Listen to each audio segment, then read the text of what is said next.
फरीदाबाद में पूर्व कैबिनेट मंत्री करतार सिंह भड़ाना ने 17 सूत्रीय मांगों के साथ कार भरते हुए एक पत्रकार वार्ता का आयोजन किया। बता दें कि इस मौके पर पूर्व कैबिनेट मंत्री करतार सिंह भड़ाना ने अपनी 17 सूत्रीय मांगों को मीडिया के सामने रखा।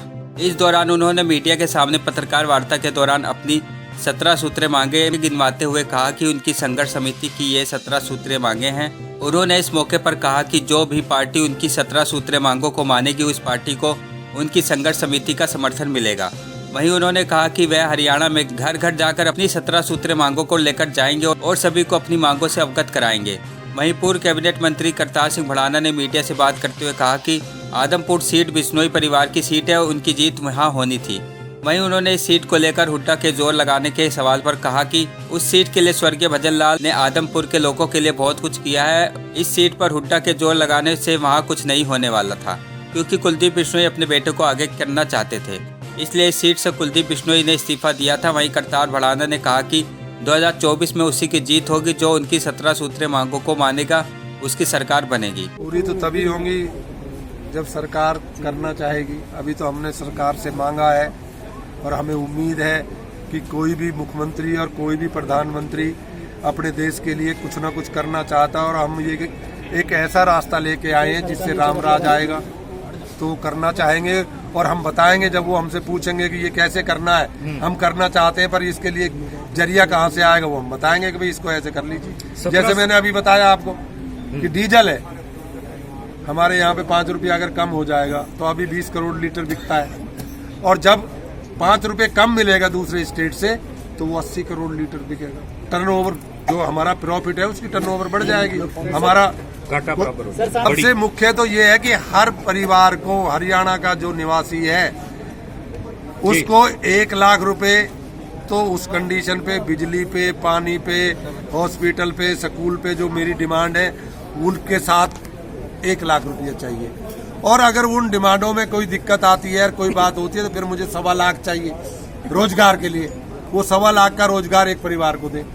और जो हमारी तनख्वाह है, जो एक आदमी की जरूरत है, कोई भी मजदूर की मजदूरी 35,000 रुपये से कम नहीं, ज्यादा चाहे कितनी हो। फिर उस स्थिति में अगर उसको कुछ और नहीं मिलता है रेवड़ी, तो फिर उसको 35,000 रुपये में। बिजली का वो तो उसमें 17 लिखे हुए हैं सारे, आप देख लें।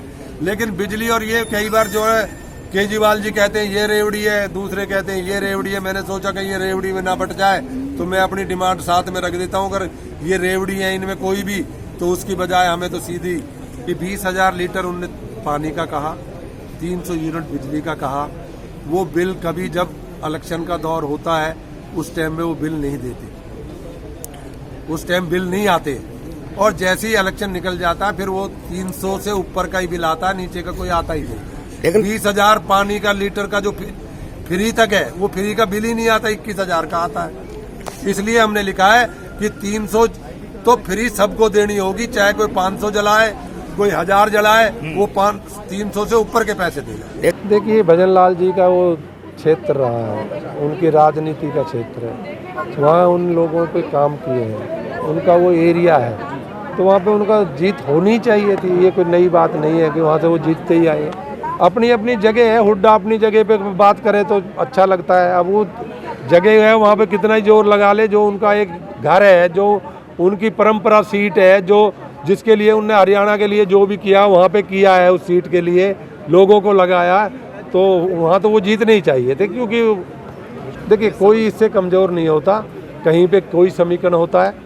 हुड्डा अपनी जगह पे मजबूत है, ये अपनी जगह पे मजबूत है।